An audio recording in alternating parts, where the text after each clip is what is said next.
નમસ્તે વિદ્યાર્થી મિત્રો, કેમ છો? મજામાં ને?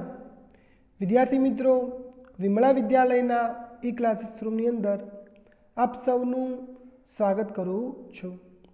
વિદ્યાર્થી મિત્રો, આજે આપણે વિષય ગુજરાતી ધોરણ 6 અને સત્ર બીજું એની અંદર એકમ 10 જે એક લોકગીત છે, એનું નામ છે આલા લીલા વાંસળિયા. તો વિદ્યાર્થી મિત્રો, આ લોકગીત ગાવા માટે તમે તૈયાર છો ને? પરંતુ એ પહેલાં આપણે થોડો પરિચય મેળવી લઈશું.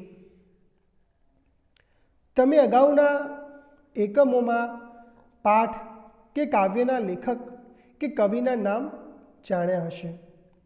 આ કાવ્યમાં તમને એમ થશે કે તેના કવિ કેમ નથી? આલા લીલા વાંસળિયા એક લોકગીત છે. લોકગીત એ લોક સમૂહ દ્વારા રચાયેલું ગીત છે. પરંપરાથી તે લોકોમાં ગવાતું ચાલ્યું આવે છે. તે કોઈ એક વ્યક્તિની રચના નથી, પરંતુ એક કરતાં વધુ વ્યક્તિઓનો એમાં હિસ્સો હોય છે.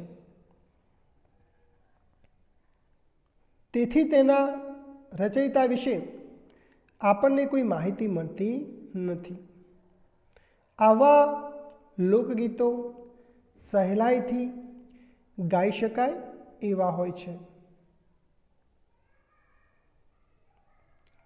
તેથી સહજ રીતે જ તે પ્રતિદિન, પ્રતિવર્ષ ગામ પરગામના સીમાડા વટાવી આગળ વધતું રહી નાના મોટા સૌને આનંદ આપે છે.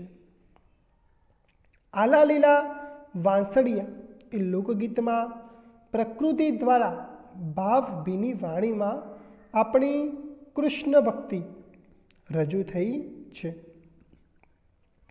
વિદ્યાર્થી મિત્રો, તો આ હતી કાવ્યનો પરિચય. હવે વિદ્યાર્થી મિત્રો, આપણે આ કાવ્યનું શ્રવણ કરવાનું છે. તમારે કાવ્ય સાંભળવાનું છે અને પછી ઘરે બેસીને તમારે આ કાવ્ય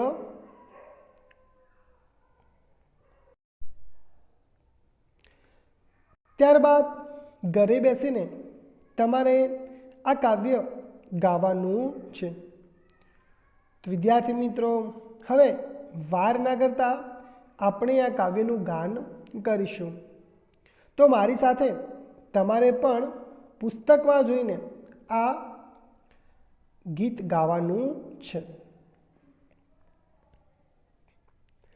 આલા લીલા વાંસળિયા રે વડાવું, આલા લીલા વાંસળિયા રે વડાવું, એની રે ઉતરાવું રે પ્રભુજીની વાંસળી રે લોલ, એની રે ઉતરાવું રે પ્રભુજીની વાંસળી રે લોલ.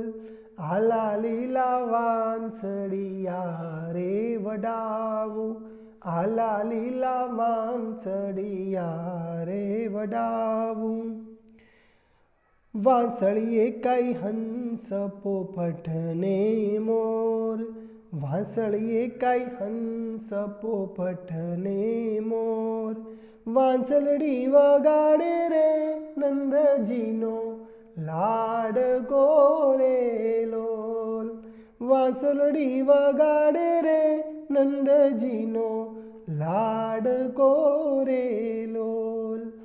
આલા લીલા વાંસળિયા રે વડાવું, આલા લીલા વાંસળિયા રે વડાવું, એની રે ઉતરાવું રે પ્રભુજીની વાંસળી રે લોલ. વાંસળીએ કઈ ફૂમતા લટકે ચાર, વાંસળીએ કઈ ફૂમતા લટકે ચાર, આંગળીએ અંગૂઠીને અંગૂઠીમાં હીરલા રે લોલ. આંગળીએ અંગૂઠીને અંગૂઠીમાં હીરલા રે લોલ. આલા લીલા વાંસળિયા રે વડાવું, આલા લીલા વાંસળિયા રે વડાવું. એની રે ઉતરાવું રે પ્રભુજીની વાંસળી રે લોલ. એની રે ઉતરાવું રે પ્રભુજીની વાંસળી રે લોલ.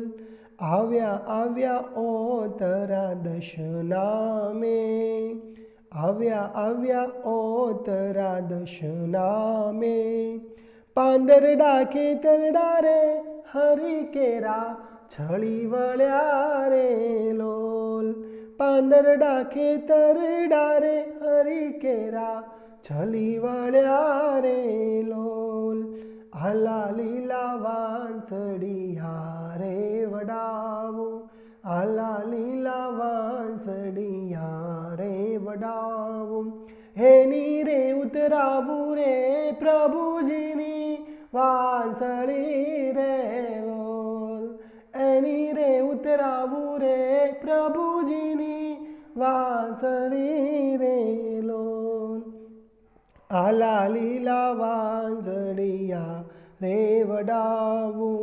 ખેતરે કઈ ઝૂલી રહ્યા છે મોલ, ખેતરીએ કઈ ઝૂલી રહ્યા છે મોલ.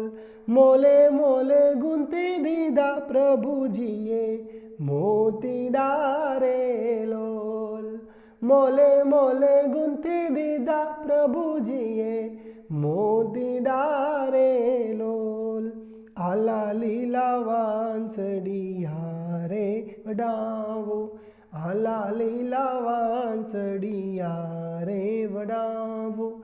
એની રે ઉતરાવું રે પ્રભુજીની વાંસળી રે લોલ. એની રે ઉતરાવું રે પ્રભુજીની વાંસળી રે લોલ. આલા લીલા વાંસળિયા રે વડાવું, આલા લીલા વાંસળિયા રે વડાવું. તો વિદ્યાર્થી મિત્રો, આ હતો આ લોકગીતનો રાગ. તો વિદ્યાર્થી મિત્રો, ઘરે જઈને તમે પણ આ જ રાગની અંદર આ લોકગીત ગાજો. હવે વિદ્યાર્થી મિત્રો, આપણે આ લોકગીતની સમજૂતી મેળવીશું. આલા લીલા વાંસળિયા રે વડાવું, એની રે ઉતરાવું રે પ્રભુજીની વાંસળી રે લોલ. વિદ્યાર્થી મિત્રો, તમે વાંસ તો જોયો જ હશે કે વાંસમાંથી જ વાંસળી બને છે. આપણે વાંસળીને મુરલી પણ કહીએ છીએ. વિદ્યાર્થી મિત્રો, તમને તો ખબર જ હશે કે ભગવાન શ્રી કૃષ્ણને મુરલી કેટલી પ્રિય છે, કે જ્યારે ભગવાન શ્રી કૃષ્ણ મુરલી જ્યારે વગાડતા ત્યારે આજુબાજુમાં જેટલી પણ ગાયો હતી ને એ બધી જ ગાયો એ મુરલી સાંભળવા માટે પાસે આવી જતી. અને ગોપીઓ તો કાનાની મુરલી પાછળ ગયેલી હતી. તો આ મુરલી કોણ બનાવે છે? તો એના જે ભક્તો છે, ભગવાન શ્રી કૃષ્ણના જે ભક્તો છે એ મુરલી બનાવે છે, એટલે કે વાંસ. અને એનું બીજું નામ વાંસળી છે. શા માટે એને વાંસળી કહેવામાં આવે છે? તો એ વાંસમાંથી બને છે, માટે તેને વાંસળી કહેવામાં આવે છે. તો ભક્ત કહે છે કે આછા બીના વાંસ કપાવું અને એમાંથી પ્રભુજી એટલે કે ભગવાન શ્રી કૃષ્ણ માટે વાંસળી બનાવું. વાંસળીએ કાંઈ હંસ પોપટ ને મોર, વાંસળી વગાડે રે નંદજીનો લાડકો રે લોલ. એટલે કે આ વાંસળી આછા બીના વાંસમાંથી બનાવેલી વાંસળી ઉપર હંસ પોપટ અને મોર બેઠા છે. વિદ્યાર્થી મિત્રો, તમે આ ચિત્રમાં પણ જોઈ શકો છો. અને વાંસળી કોણ વગાડે છે? તો નંદજીનો લાડકો શ્રી કૃષ્ણ ભગવાન વગાડે છે. કોનો લાડકો છે? તો નંદજીનો. ઘણી વાર આપણે જન્માષ્ટમીમાં પણ ગાઈએ છીએ કે નંદ ઘેર આનંદ ભયો જય કનૈયા લાલ કી. એટલે કે નંદના ઘેર, રાજા નંદના ઘેર આનંદ ઉત્સવ ઉજવાયો છે, જય કનૈયા લાલ કી. નંદજી કોણ હતા?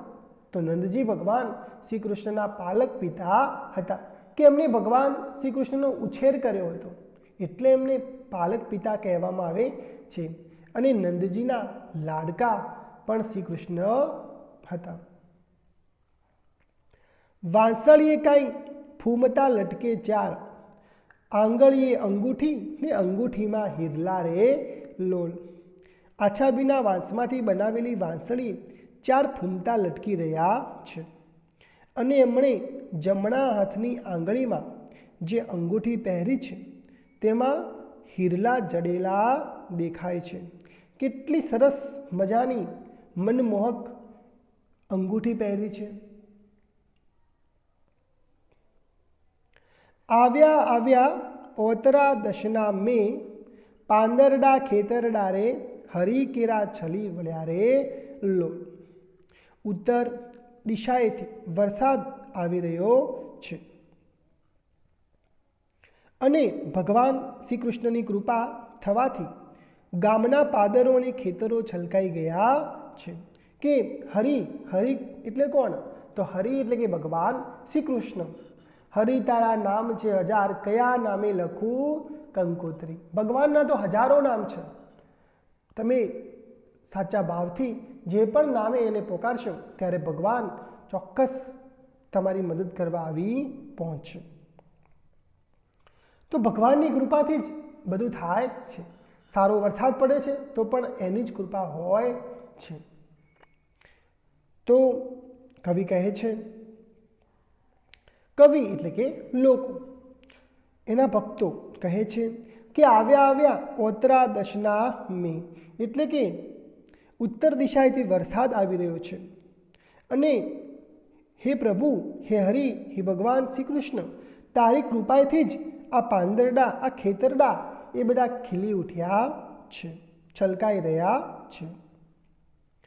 ખેતરીએ કાંઈ ઝૂલી રહ્યા છે મોલ, મોલે મોલે ગૂંથી દીધા પ્રભુજીએ મોતીડા રે લો. બધા જ ખેતરોમાં મબલક પાક ઝૂલી રહ્યો છે. ઠંડો પવન જ્યારે આવે છે, જ્યારે વરસાદ સાથે પવન હોય છે ત્યારે પાક આમ તેમ ઝૂલી રહ્યો છે. ઝૂલી રહ્યો છે એટલે કે ઝોલા ખાય છે. અને પાકના દરેક ડુંડા ઉપર ભગવાન શ્રી કૃષ્ણએ જાણે મોતી ગૂંથી દીધા હોય એવું દેખાઈ રહ્યું છે. એટલે કે પાક એ મોતી જેવો લાગે છે. તો વિદ્યાર્થી મિત્રો, આ હતી કાવ્યની સમજૂતી. હવે વિદ્યાર્થી મિત્રો, આપણે ભાષા સજ્જતા જોઈશું. લોક સાહિત્ય. લોક સાહિત્ય એટલે કે, તો લોક સાહિત્ય એટલે કે લોકોનું, લોકો માટેનું અને લોકો વડે રચાયેલું સાહિત્ય છે, જે પરંપરાથી લોકોમાં ગવાતું ને કહેવાતું ચાલ્યું આવે છે.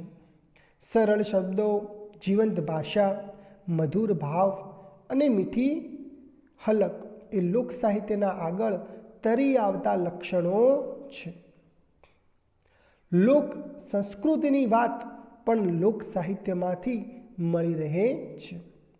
આલા લીલા વાંસળિયા જેવા લોકગીતો અવારનવાર રેડિયો ને ટેલિવિઝન પર પ્રસારિત થતા રહે છે, જેમાં પ્રભુની ખેતીવાડી પર થતી મહેર, મહેર એટલે કે દયા વિશે ઓછા શબ્દોમાં અને ભાવભીની વાણીમાં કૃષ્ણ ભક્તિ રજૂ થયેલી જોવા મળે છે. લોક સાહિત્ય. વિદ્યાર્થી મિત્રો, લોક સાહિત્ય કોને કહેવાય? તો કે જેમાં લોકોની વાત હોય, આપણી સંસ્કૃતિની વાત હોય, જે આપણા કવિઓની વાત હોય, આપણા લોક સાહિત્યકારોની વાત હોય, એ બધું લોક સાહિત્ય છે, જેમાં ખેતરોની વાતો હોય, ગામડાની વાત હોય, પાદરની વાત હોય, આપણી સંસ્કૃતિ, આપણો વારસો, આપણી કલા અને આપણા ઇતિહાસની વાતો હોય, એ લોક સાહિત્ય છે. તો વિદ્યાર્થી મિત્રો, આ લોકગીતનો ભાગ 1 આપણે આ પાઠમાં ભણીશું. ત્યારબાદ બીજા ભાગની અંદર આપણે એના સ્વાધ્યાયના પ્રશ્નોની ચર્ચા કરીશું. Thank you.